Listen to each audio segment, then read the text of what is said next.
Hi my friends, and welcome back all to my channel.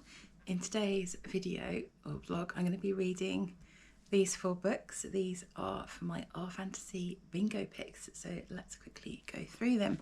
So they're not in any particular order, they're just in the order of the pile.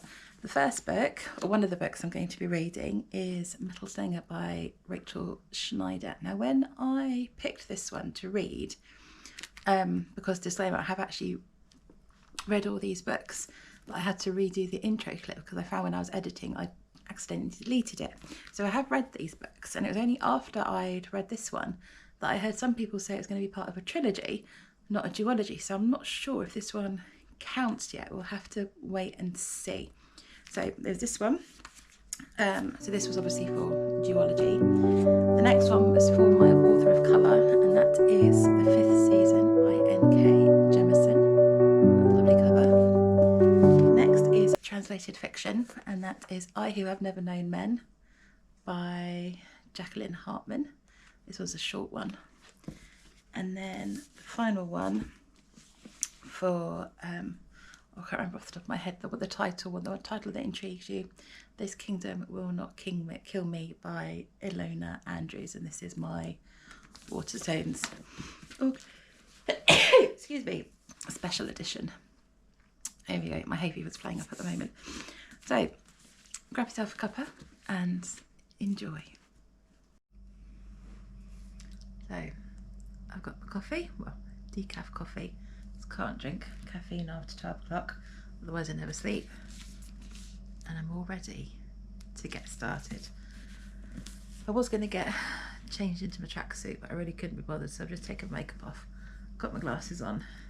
It's about 7:30 at night now, so I am looking forward to making a good start on This Kingdom Will Not Kill Me.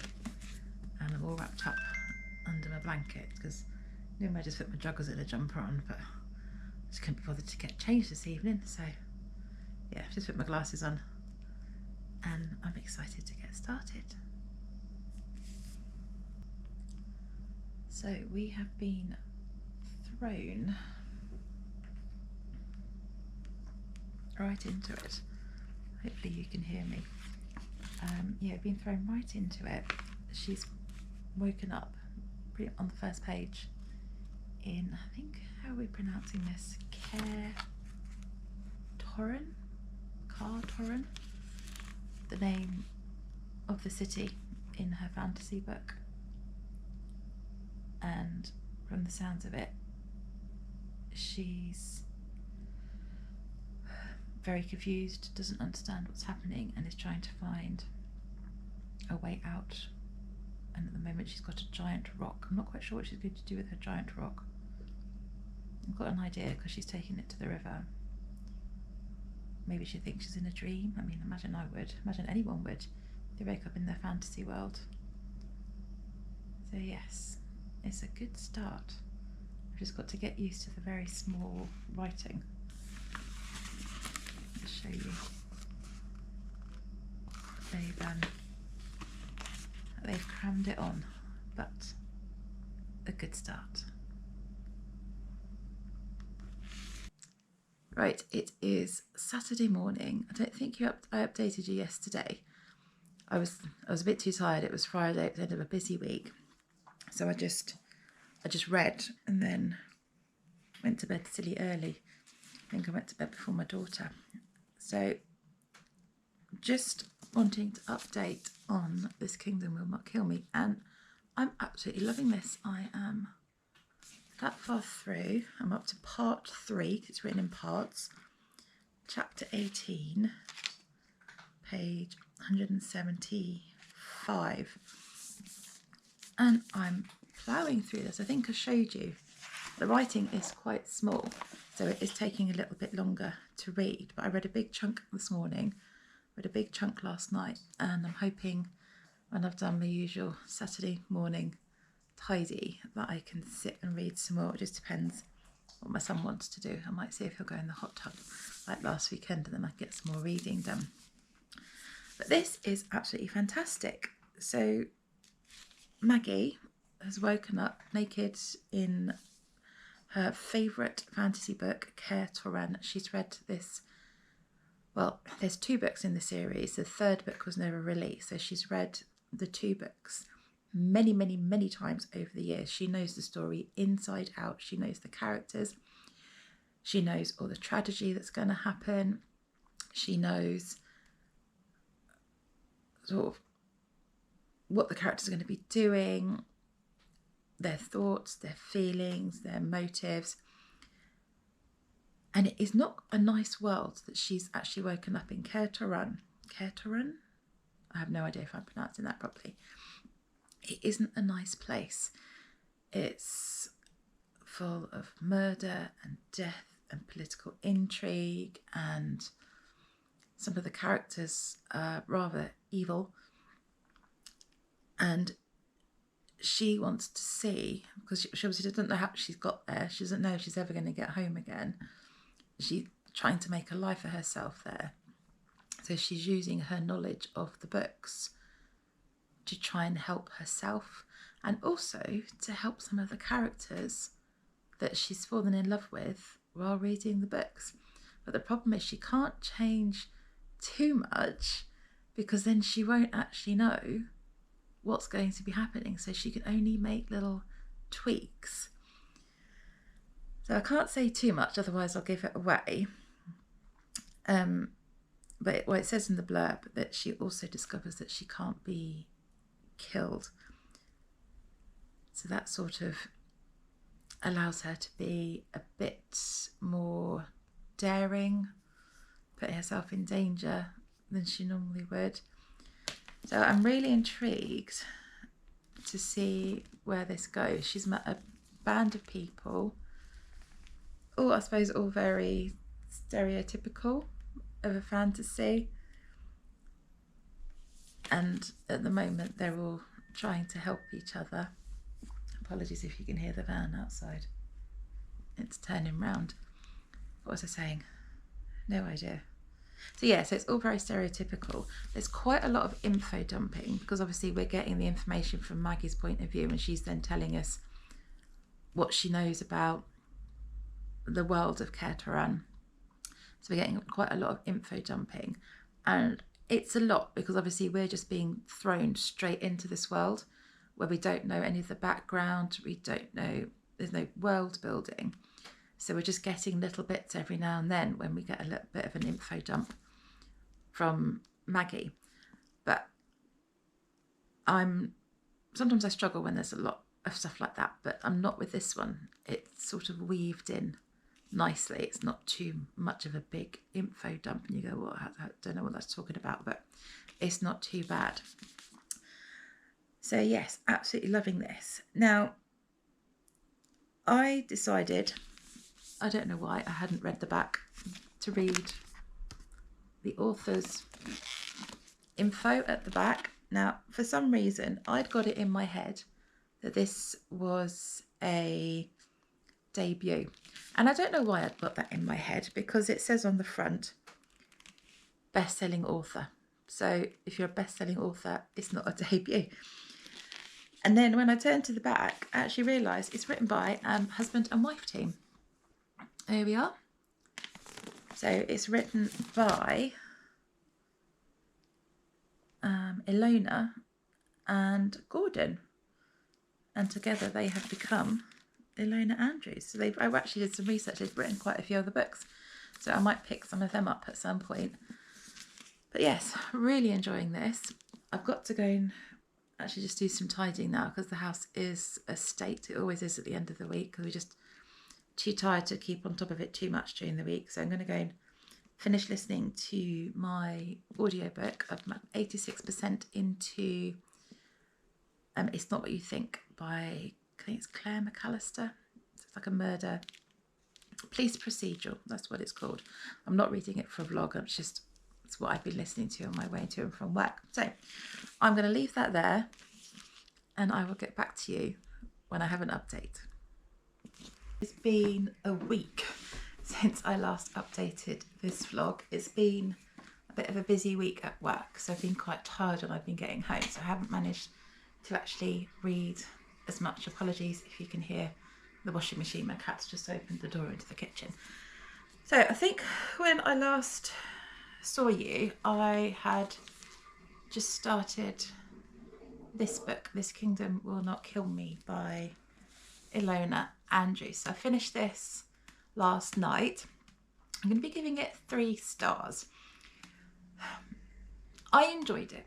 I enjoyed the concept. You know, Maggie wakes up in the world of her favourite fantasy books. Only 2 of the books have been written out of the trilogy that was meant to be. So she's read the first 2 books so many times. She knows the world, the characters inside out, and she knows exactly what's going to happen. And some of the things that she knows are going to happen are awful. They're tragic, they're cruel. So in order to survive this world, she decides to start helping some of these characters that she knows these things are going to happen to. But obviously if she starts to change too much, then she's deviating from the story that she knows, and then she won't actually know what's going to be happening. So she's had to be very careful about what things she changed, what she told people. So far, so good. Brilliant idea. But it was a little bit of a slog at times. I think I said in my last update, there was a lot of info dumping, because obviously we as the reader are just thrown straight into this unknown world. But for Maggie, she knows the world. She understands the world. She knows all the characters. She knows all the politics. So every now and then, I felt that the writers sort of threw in a load of info dumping on us about the world, about the background, about some of the people and the characters. And at times it just felt a little bit too much.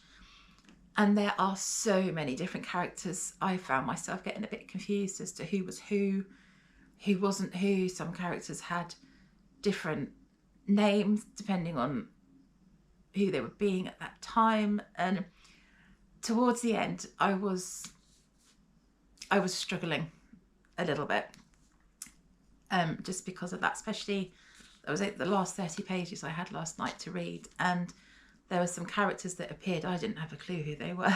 I really didn't. But they must have been mentioned beforehand, because Maggie knew them and the other characters knew them. But as I don't remember reading about you at all. And some of the characters' names were quite similar. Not as in similar sounding, but they started with the same letter.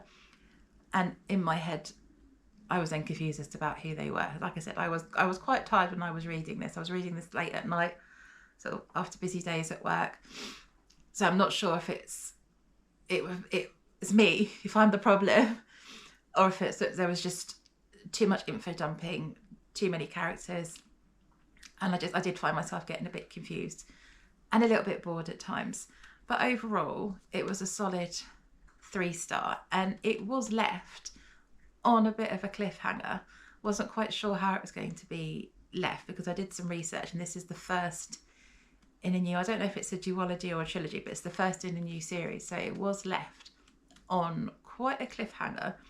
So I'm intrigued enough to read the second book when it comes out. There's as of recording this, there's no time frame for when the next book will be coming out, but I am intrigued enough to see where it goes, continue following Maggie's story, and just seeing what happens. So yeah, a 3-star, but with a lot of info dumping. So after this, I decided to start Metal Slinger by Rachel Schneider. I actually started this, isn't that a gorgeous cover? Apologies for my nails, they're a bit chipped. There we go. I started this at work yesterday lunchtime and managed to read about 30 pages yesterday lunchtime. And I think if you've seen my video short, you'd have seen me saying that I absolutely loved this, and it was going to be a bit of a late night last night, and it was. I did read quite a chunk. I'm now up to chapter 8, page 145. So I did read quite a chunk last night. I'm hoping to read some more later on this afternoon. I've just got a bit of housework to do, just the usual Saturday chores, which are never fun, but I have got an audiobook to listen to for that, so I'm quite looking forward to that. So I don't really know how to describe this.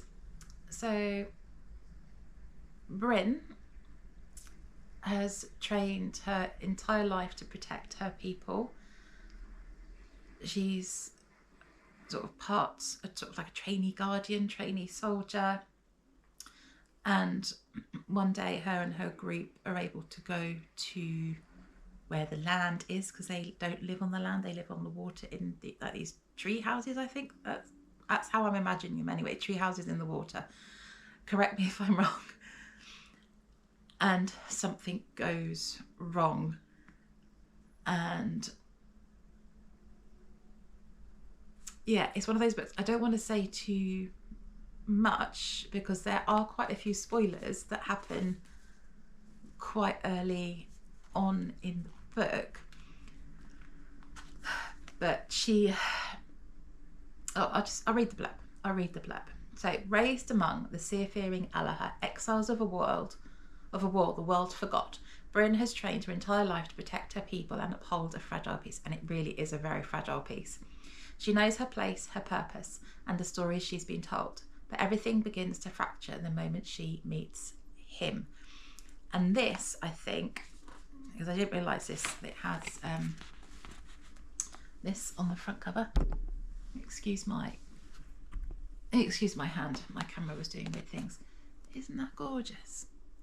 So it's when she meets this person just here, things start to go wrong. A Kenta soldier, I think I'm pronouncing that correctly, and he's the enemy. And when they're on the land at this market, he accuses her of stealing something and threatens to chop her hand off, because the Allaha people have quite strict rules and quite harsh punishments for when these rules are broken. So he claims that Bryn was never meant to live at sea, and that her blood holds magic that Allaha swore to forgot. But he's the threat she's been trained to kill. And it ends with, and together they might just break the world. So there's been a few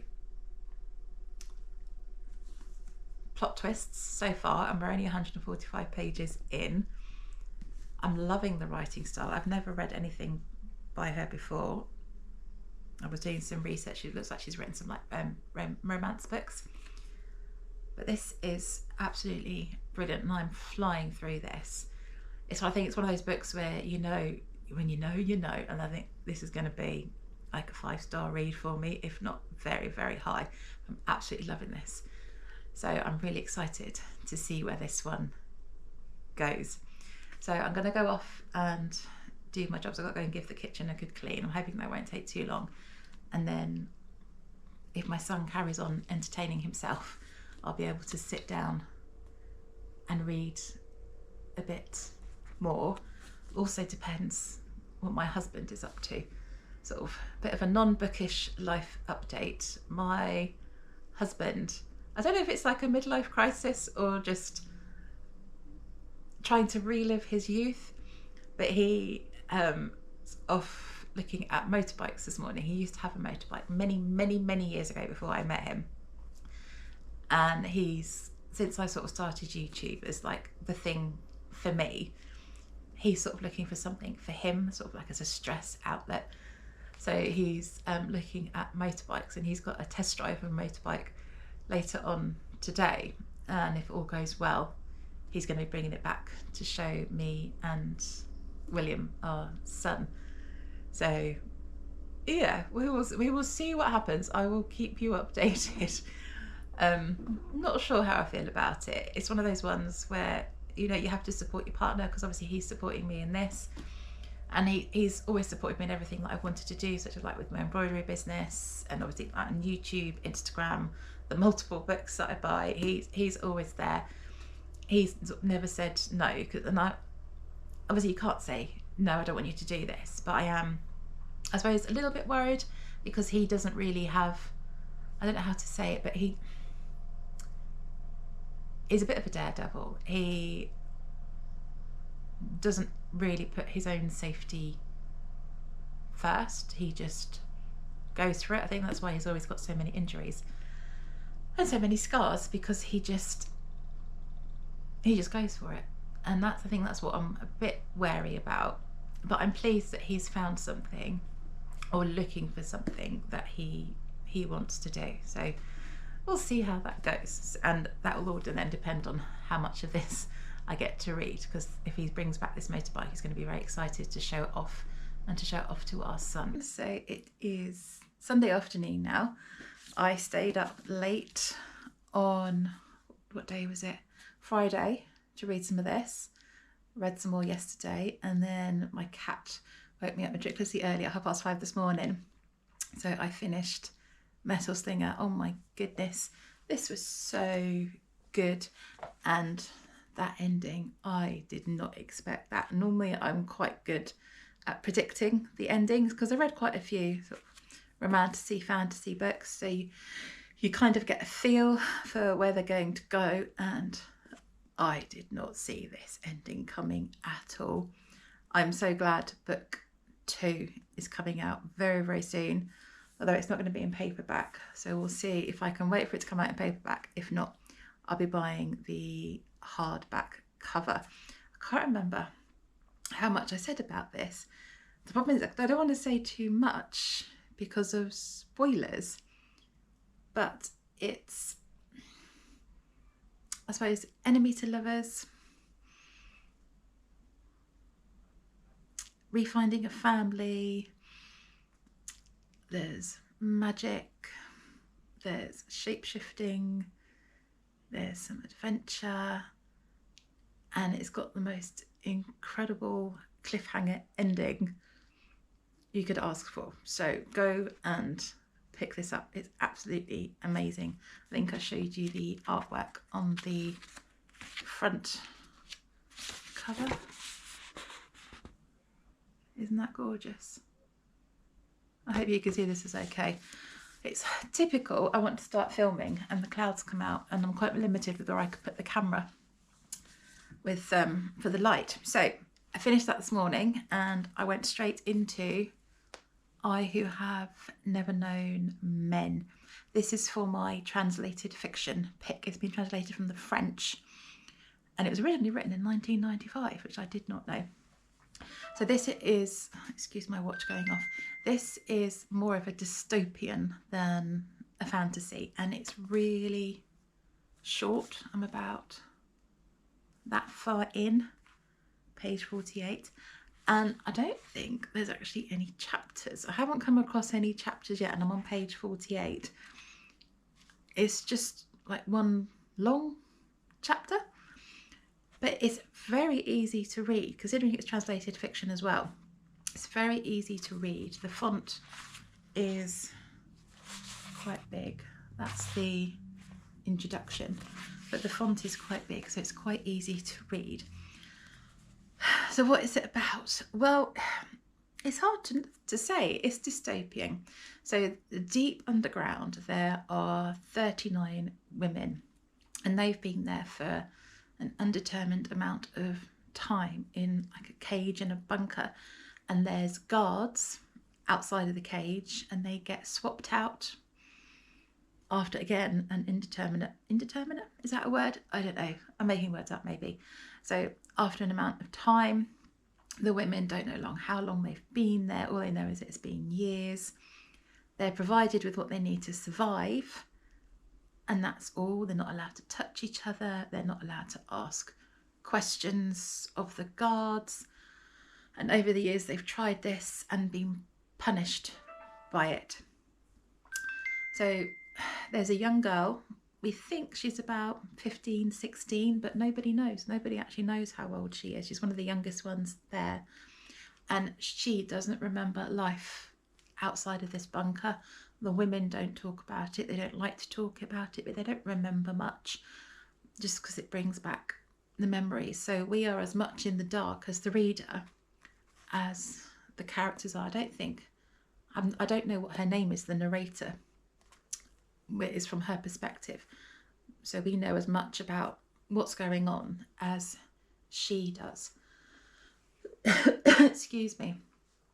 And she's come up with a plan to try and bring some disorder into the lives of the guards, and to try and make the guards, I suppose, recognise them as people, realise that they're actually there, because at the moment they are just ignored unless they're doing something they shouldn't do, such as sort of hugging each other, things like that. So she's coming up with a plan, and that's sort of where I'm up to at the moment. I don't know where it's going, but I'm enjoying finding out. I've heard some really good things about this book. I don't think it's going to take that much longer. I might even get it finished today, this evening, going into tomorrow, which will be good. It's been a long time since I read such a short bit, so I'm really enjoying this. And then my final book, which I'll be going on to maybe today, this evening, and depending on how much of this I read, will be the 5th season, and this will be for my author of colour prompt. So I'm doing really well,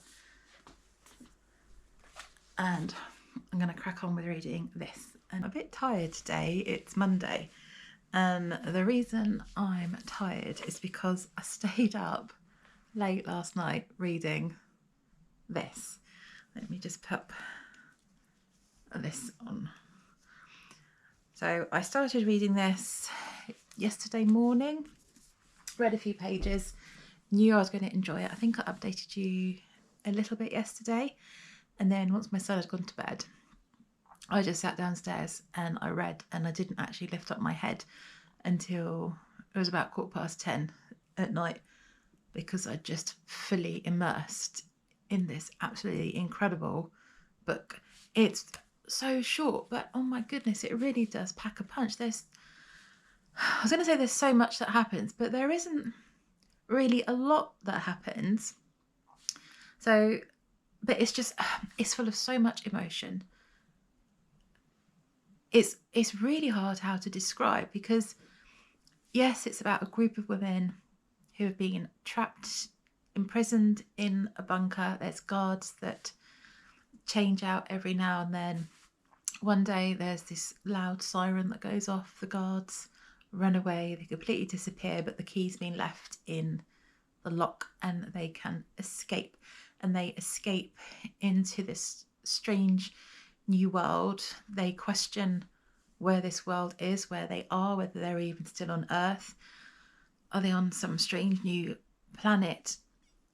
And there's so many unanswered questions, and we as the reader don't ever actually get to find out what the answers to these questions are. Like, where is everybody? What happened to them? Where did the guards go? How did they actually end up in the bunker? It's alluded to in a little bit of some of the women's memories, but we're never explicitly told. So this is definitely not a book if you want to have it all wrapped up neatly and know exactly what happened. You don't. You really don't. You're left with so many questions. I have so many questions now. I want to go digging. I want to go back into this world, and I want to find out what happened, but we can't, because we just don't know. And the narrator of the book doesn't know, so we don't know. We don't even end up knowing what happens to. Well, we can assume what happens to her at the end, but we don't ever know what happens to her, because it's written as like a diary. So we've only got up until her last sort of piece of writing in it. But it's absolutely incredible. It's really easy to read, and considering it's translated fiction as well, because sometimes translated fiction can be a bit hit or miss, absolutely amazing. So I suppose we could say it's a story of hope, lost hope, refound hope, despair, friendship, perseverance. Yeah, it's almost indescribable, but it is absolutely incredible. And for me, I think this has become like a new 6-star read, and for something so short. But it was absolutely amazing. I'm just reading what it says on the back, one of the little blurbs. So, a vivid evocation of another world alive with hope and dignity. So it was absolutely amazing. I agree with what it says on the front, a small miracle. Absolutely fantastic. So if you don't pick up anything else this year, pick up this book. It's brilliant. Cannot recommend it enough. Very easy to read, very quick to read. So I Who Have Never Known Men by Jacqueline Hartman. I'm intrigued to read more by her. She's apparently been around a long time. I think I said in my previous catch up, this was written in 1995 and was kind of sort of forgotten amongst all the other dystopian books written at the time. Because there was a lot back then. Oh, that's my cat just come to say hello. You come to say hello. But she's apparently written some other books, so I'm intrigued to see if they're being translated, because I really enjoyed her writing style. So after this last night, I wasn't quite ready to go to sleep. I needed to sort of unwind, so I thought I'd try my last book. So I started reading the 5th season by N.K. Jemisin. I started it last night, and then I carried on reading it at lunch today. I haven't got too far through. Oh, 28 pages in. And I'm not sure. The first chapter was, I suppose I didn't say it was a chapter. The first few pages, I suppose, were like a bit of background to the book. And then the next chapter was written as in to you. So you felt this, you did that. And I've always struggled with books that are written like that. And I thought, oh no, I can't do a whole book of this. But I persevered through the first chapter, main chapter of with you as the pronoun. Is that the right word? Pronoun you? It was jarring. But now I'm on to chapter 2, and it's obviously from a different character's perspective. So I'm going to see how I go. I've only got 2 pages into chapter 2 because then I had to get back to work. I'm going to see how I go, but I'm not sure. I don't have a clue what's going on in this at all at the moment. I'm sort of going in blind as well, because the blurb on the back there wasn't a lot. All we know is that it starts that this is the way the world ends for the last time. So that's I mean, it does sound good. So I'm intrigued to see where it goes. I'm hoping I can immerse myself in it a bit more this evening. I'm just waiting for my husband and daughter to come back. She's learning to drive at the moment, so he's taken her out in our car, just sort of around the local area. Hence I'm filming this because my son's now gone to bed. So I might get a little bit more of this read before she comes back. And we will see. I want to enjoy it. I'm willing myself to enjoy it, but sometimes when I want to enjoy something, I find I don't always enjoy it as much as I'd like, and then it becomes a slog, and I don't want it to become a slog. I really don't. So I will check in with you in a bit. So far I've read Metal Slinger. I absolutely loved it. And I Who Have Never Known Men. I think I said this is like a new god tier. And then I went on to the 5th season. I can't remember what I said about this one. I think I was struggling a little bit because of how it was written. Every other chapter is written in second person, so it's talking to you. You are this, you do that, you are thinking this. And I really struggle with books written that way. I've never ever got on with them. It doesn't matter what genre it is, what author it is, I've never been able to get on with it. So I tried so hard. I can't remember how far I got through now. So it was every other chapter. And I read chapter 3. So I'm going to get quite a way through. And so I read about that much, 60 pages. And I couldn't do it. I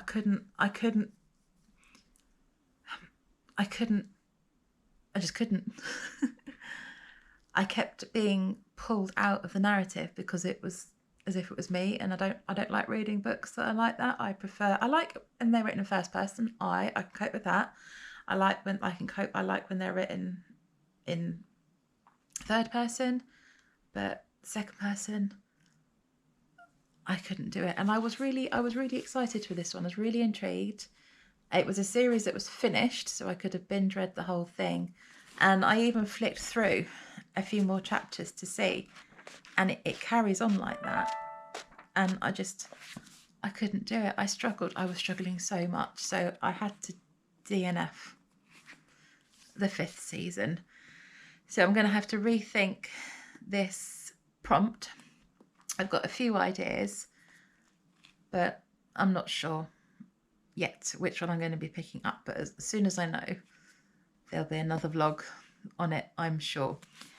So I'd say it's been a successful vlog. I've managed to tick off 2 prompts. So duology part 1 and translated fiction, both absolutely fantastic. So I'm really looking forward to ticking off duology part 2 when Lightbringer Singer comes out. Really excited for that one. I'm intrigued to read more by Jacqueline Hartman as well now. That was absolutely brilliant book. So I hope you have enjoyed. How are you getting on with your Our Fantasy Bingo books? What books have you been reading? What books have you been enjoying? Please like and subscribe. And if you don't want to leave a comment, just leave a little unicorn emoji at the bottom. Just helps me in the algorithm. And I will see you in whatever comes next.